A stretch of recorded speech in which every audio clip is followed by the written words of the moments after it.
My brother slept with my wife, and I discovered that my son is his, but my parents sided with him, claiming he is more suitable for my wife. Hey folks, I never posted here, but today I decided to share the chaos. So buckle up, because this one's a mess. I, 29 male, grew up as the designated fixer in my family. Not by choice, mind you. That role got assigned to me sometime around age 10 when I started figuring out how to repair stuff around the house while my dad was passed out on the couch. My younger brother Dylan, 26 male. He got the role of family screw-up who gets infinite chances. Our parents had this incredible double standard going. If Dylan failed a class, it was because the teacher had it out for him. If I got a B+ instead of an A, I'd get a lecture about living up to my potential. If Dylan totaled a car, it was just a mistake, he's still learning. If I was late on an oil change, I was irresponsible. You get the picture. By the time I hit my 20s, the pattern was set in stone. Dylan bounced between minimum wage jobs, usually quitting before they could fire him for being constantly late or just not showing up. Meanwhile, I busted my ass working construction, moving up to foreman by 26. Not exactly rolling in cash, but I had steady work, decent benefits, and enough savings to put a down payment on a small starter house. Nothing fancy, just a 2-bedroom with a yard that needed work and plumbing that made weird noises at night, but it was mine. The family dynamic didn't change just because I had my own place. If anything, it got worse. My parents' furnace break? They'd call me, not a repairman. Dylan needed first month's rent for an apartment? I'd get that 2 a.m. text. Car repairs, medical bills, groceries when things got tight. All that somehow became my responsibility while Dylan spent his paychecks on video games and weed. I didn't plan on getting married young, but then Rebecca, 28 female, who later became my wife, happened. I met her at my buddy Mike's barbecue. First thing she ever said to me was, "You're standing in front of the cooler with a face like someone stole your dog?" Just blunt as hell. And I like that about her. And just like that, we were having a chat.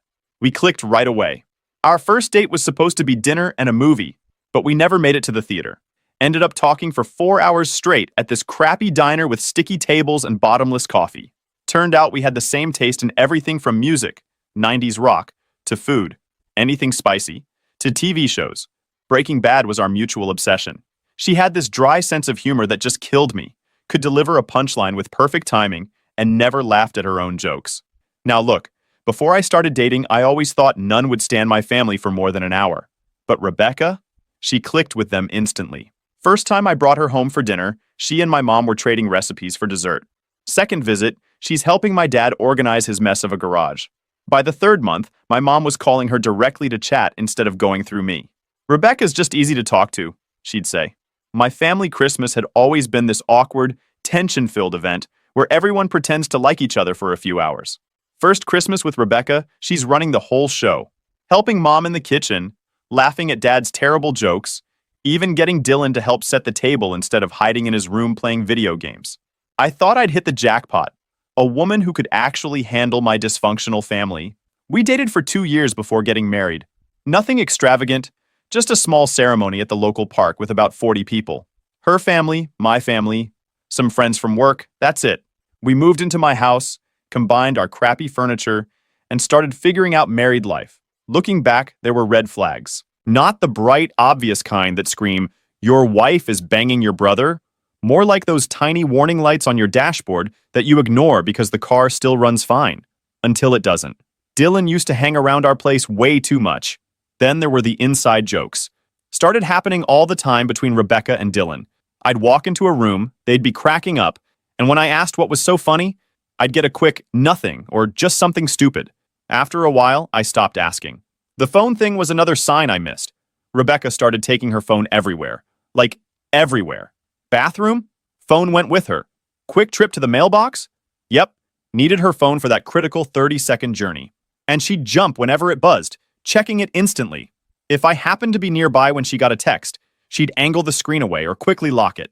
Classic cheater move, and I completely missed it. There were the unexplained schedule changes too. Rebecca worked as a dental receptionist, pretty standard 9-to-5 gig. But suddenly she had all these staff meetings and training sessions that ran late. Or her coworker needed coverage, so she had to go in early. Funny how these schedule changes often lined up with times I was working late shifts or weekend jobs. One time I came home early from a job site because we ran out of materials. Found Dylan's car in our driveway. When I walked in, Rebecca looked startled as hell, claiming Dylan just stopped by to borrow some tools from the garage. I was having that feeling in my gut that tells me something is going on behind my back, but a part of me was thinking I was just being paranoid. They're family, I'd tell myself.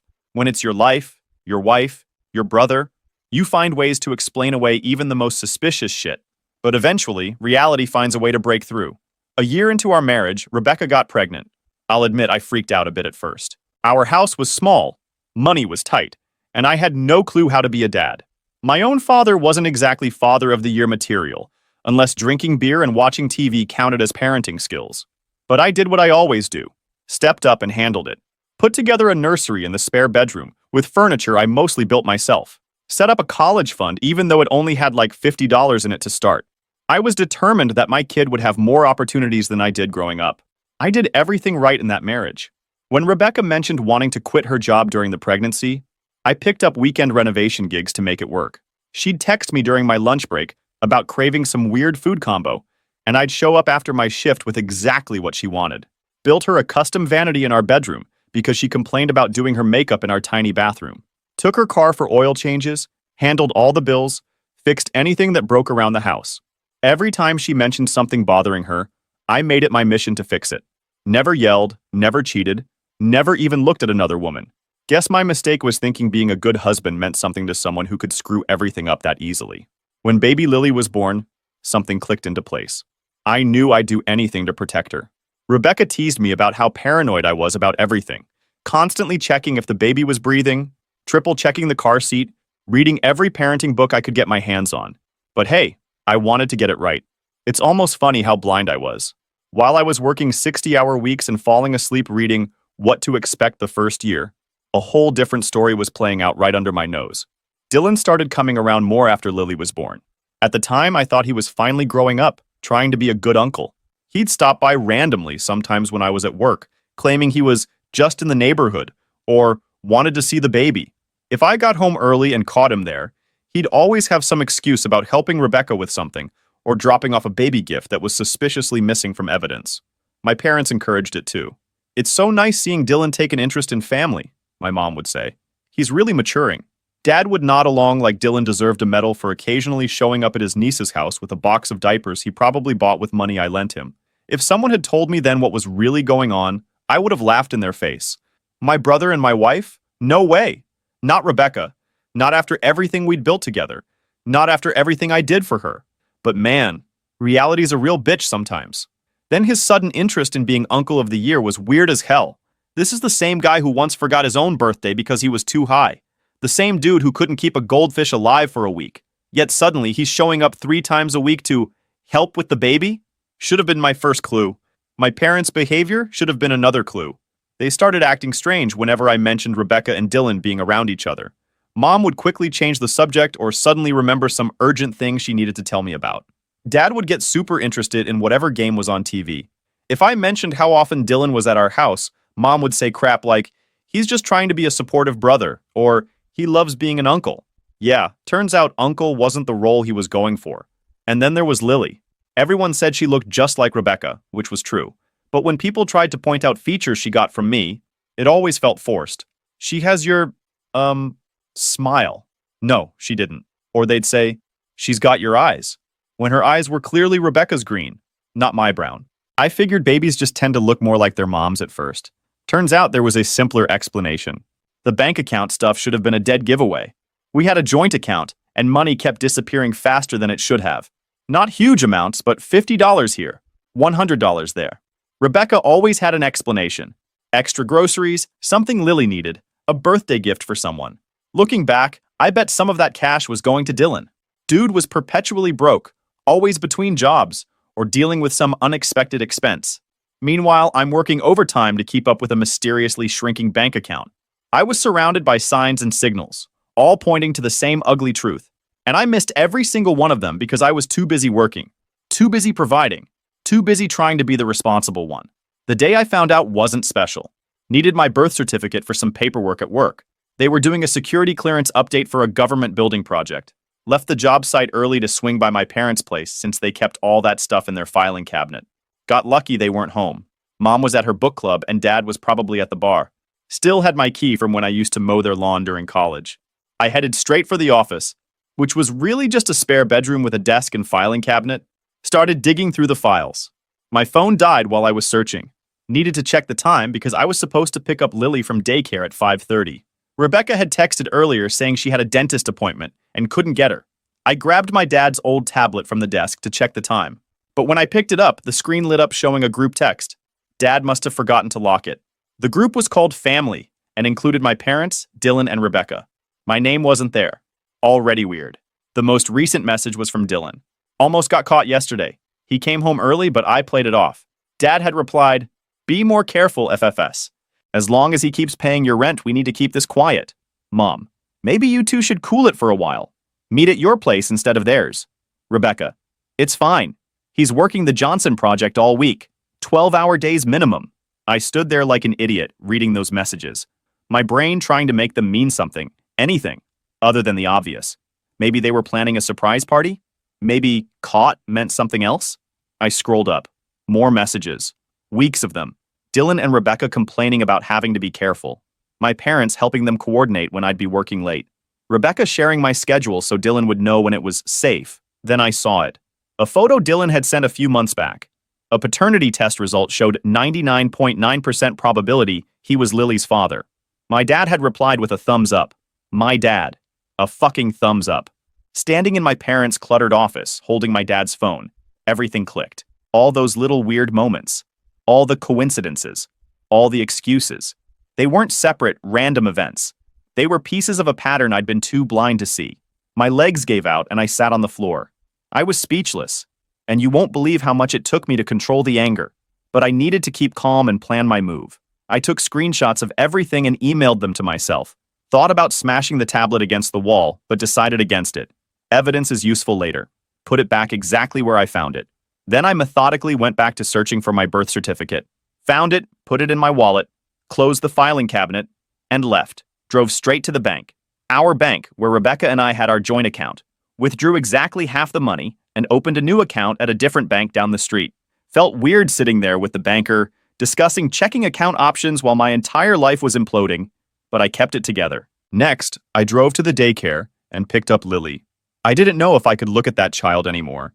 Even though it wasn't her fault, she wasn't mine. Dropped her off at my buddy Troy's house. His wife Sarah watched her sometimes when we needed last-minute childcare. Told them Rebecca and I had some things to discuss and asked if Lily could stay the night. They agreed, no questions asked. Good friends. Then I drove to my buddy's place, John. He's been a close friend of mine since high school. I told him about the situation, and he let me stay at his place for a couple of days. Didn't call Rebecca, didn't text, didn't give any indication that I knew. Let her wonder where I was, why I hadn't come home. Let her try to reach me and get no response. She called about 10 times that night, left voicemails. I listened to each one, noting how she never once mentioned that I had Lily. She must have called Troy's house and found out. My parents called too. So did Dylan. The fucking audacity, man. You almost have to admire the commitment to the lie. Spent that night replaying the last 3 years. Every suspicious moment. Every weird interaction. Every time I'd felt something was off but convinced myself I was imagining things. Didn't sleep, didn't eat, just planned. By morning, I knew exactly what I was going to do. They thought I was the reliable, predictable one. The steady provider who'd never rock the boat. Time to show them how wrong they were. Should have been raging, crying, breaking shit. Instead, I felt like a surgeon preparing to remove a tumor. Made an appointment with a divorce lawyer for the next morning. Guy specialized in cases involving infidelity. Had a whole section on his website about paternity fraud. Perfect. The divorce lawyer's office was nicer than I expected. Guy named Harrington with gray hair and a no-bullshit attitude I appreciated. Laid out the screenshots, told him the situation, and asked what my options were. Well, he said, looking over his glasses, you've got what we call a slam dunk case of adultery and paternity fraud. How long have you been married? 3 years. Child support won't be an issue since DNA will prove you're not the father. Alimony's unlikely given the short marriage and the circumstances. Main thing is dividing assets. We spent an hour going through everything I owned versus what we'd acquired during the marriage. House had both our names on it, so that would need to be sold and split. Retirement accounts, vehicles, furniture, all laid out in black and white. Lawyer recommended I get my own paternity test done officially, not just rely on the one I saw in the texts. Smart move. Went straight from his office to a testing facility, paid extra for rush results, took a swab, gave them Lily's daycare info for their collector to get a sample from her. Felt weird authorizing a stranger to swab my kids, not my kids, cheek, but the daycare director knew me, so it went smoothly. Next stop, bank. Closed all joint credit cards, removed Rebecca's access to my personal accounts, called the utility companies, insurance providers, cell phone carrier, anywhere we had shared bills, and either separated the accounts or put a freeze on changes. Found a small apartment about 20 minutes from work. Nothing fancy, just a one-bedroom with enough space for me and my stuff. Signed a 6-month lease, paid first and last month's rent in cash. Got the keys that same day. While setting up my new place, I kept my phone off. Only turned it on once a day to check messages. The panic in their voices was increasing. Rebecca went from, "Where are you?" to "Please come home. We need to talk," to "The bank says there's money missing. What's going on?" My parents left similar messages, acting all concerned about my strange behavior. Dylan's messages were the most interesting. Started with fake brotherly concern, then shifted to weird defensiveness like, "Whatever you think is going on, you've got it wrong." Then finally to thinly veiled threats about how I was hurting everyone with my childish disappearing act. 4 days after moving out, I got the paternity results back. Confirmed what I already knew. 0% probability I was Lily's father. Took those results straight to my lawyer, who added them to my file. It was time to end this charade. I sent the same text to Rebecca, my parents, and Dylan. "Dinner at my house 7 p.m. tomorrow. We need to talk." Rebecca responded immediately. "Thank God, where have you been? We've been so worried." My mom. "Oh, honey, we were about to file a missing person report."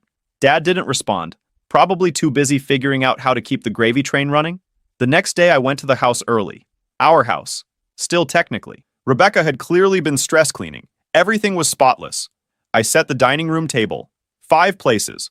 Rebecca, Dylan, Mom, Dad, and me. At each place except mine, I put a folder containing copies of the text screenshots, the paternity test results, and a detailed spreadsheet of all the money I'd given each of them over the years. My spot just had the divorce papers. They arrived within minutes of each other.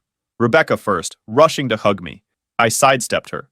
The hurt look on her face almost made me laugh, like she had any right to feel hurt. My parents came next, Mom babbling about how worried they'd been, Dad hanging back looking uncomfortable. Smart man. He knew something was off. Dylan showed up last. Typical. Had the balls to act annoyed, like I'd inconvenienced him by disappearing for a week after finding out he'd been banging my wife and fathered my kid. "Sit down," I said, gesturing to the table. "Let's eat first, then talk." Watched them eat while barely touching my own food. When they were finished, I stood up. "Go ahead and open the folders in front of you." The confusion on their faces as they pulled out the contents was almost worth everything I'd been through. Almost. Rebecca got it first. Her face went white as she recognized the text screenshots. "How did you—" "It doesn't matter," I said. "But I saw your little group chat." My mom started crying immediately. Classic move. "It's not what you think. It's exactly what I think. You all knew. You all lied.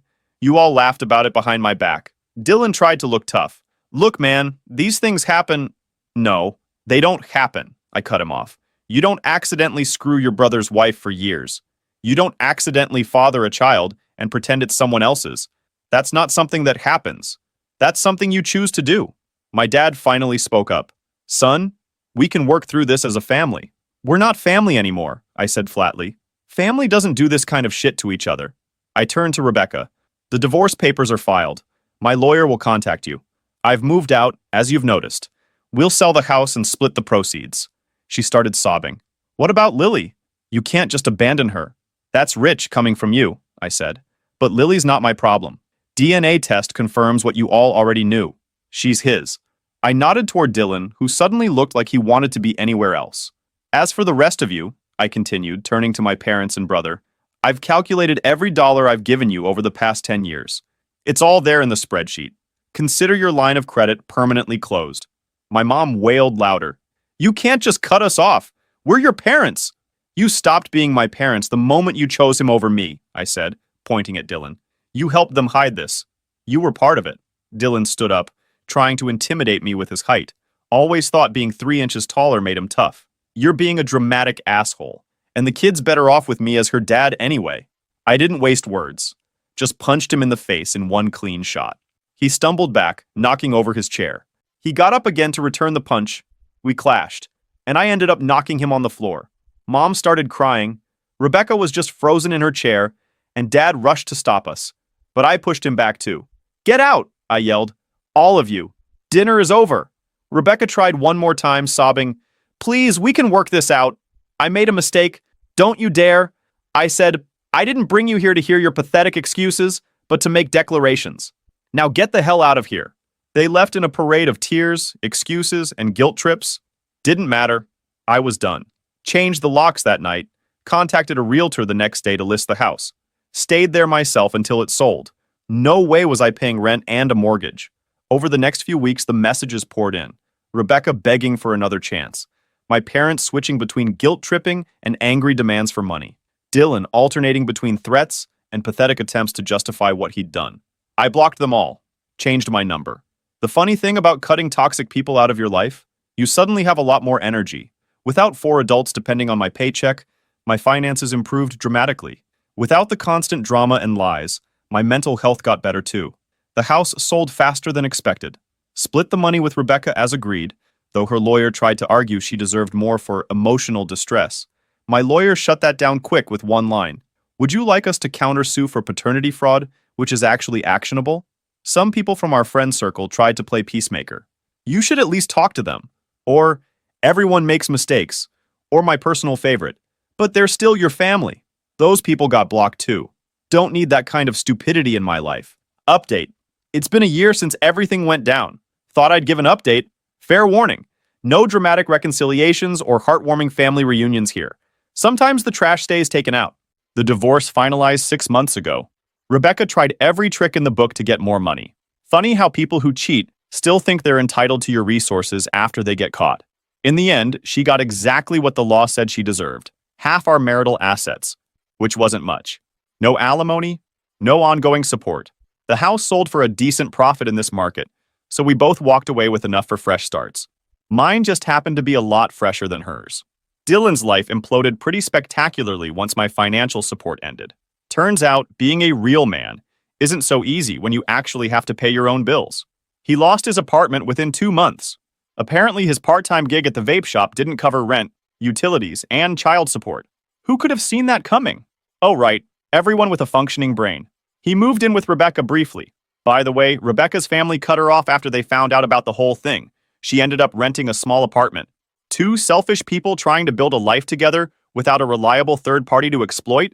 Recipe for a fuck-up. He couldn't handle the reality of being a full-time dad, and she couldn't handle his lack of income. They lasted about 3 months before he bailed. Last I heard, he was couch surfing between his loser friends' places, dodging child support enforcement, and telling everyone who'd listen that Rebecca trapped him with the baby. Yeah, buddy. She forced you to sleep with her. Must have tripped and fallen right into that situation. Father of the year material right there. He tried to hit me up for cash once. About 4 months after everything went down. Sent me this pathetic text from a new number.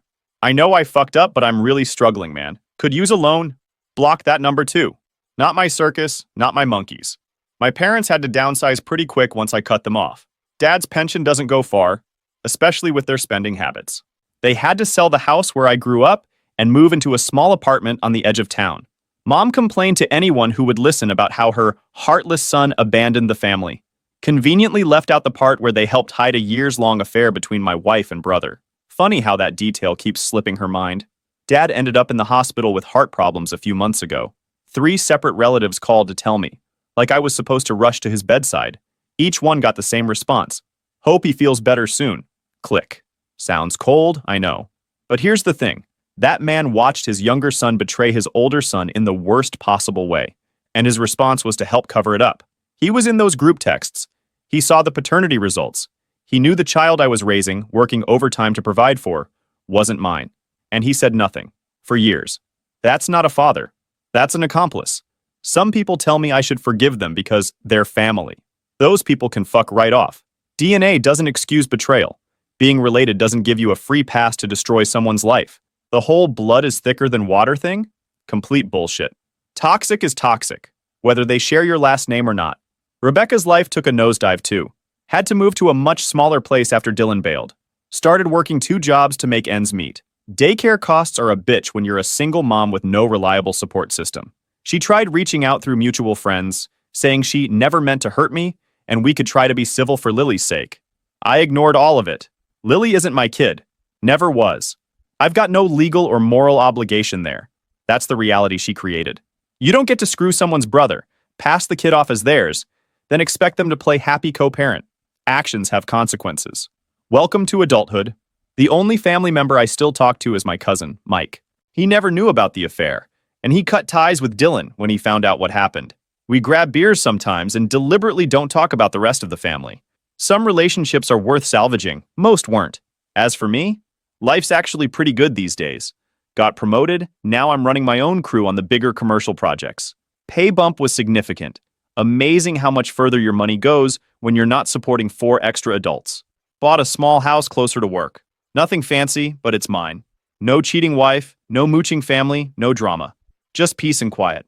Started having the guys from work over for poker nights. Turns out I'm not half bad at Texas Hold'em when I'm not constantly stressed about money. Been dating a woman named Tara for about 4 months now. Met her at a work event. She's an architect who was consulting on one of our projects. Smart, independent, has her own career and money. Doesn't need a human ATM, just wants a partner. Novel concept, I know. I was straight with her from the start about my past. Laid it all out. The cheating, the fake paternity, the family betrayal. Figured she deserved to know what kind of baggage I was carrying. Her response? Wow, your family sounds like absolute trash. Good thing you took out the garbage. Work keeps me busy. I'm finally building a real career instead of just chasing overtime to support everyone else. Started taking night classes in construction management. Might go for my contractor's license next year. Turns out I'm pretty good at this stuff when I have the energy to focus on myself. Some days I still get angry thinking about those years I wasted. All that overtime, all those missed opportunities, all that money down the drain. Supporting people who were laughing behind my back. But mostly I've moved on. There's no point dwelling on people who didn't value you. It's not worth it.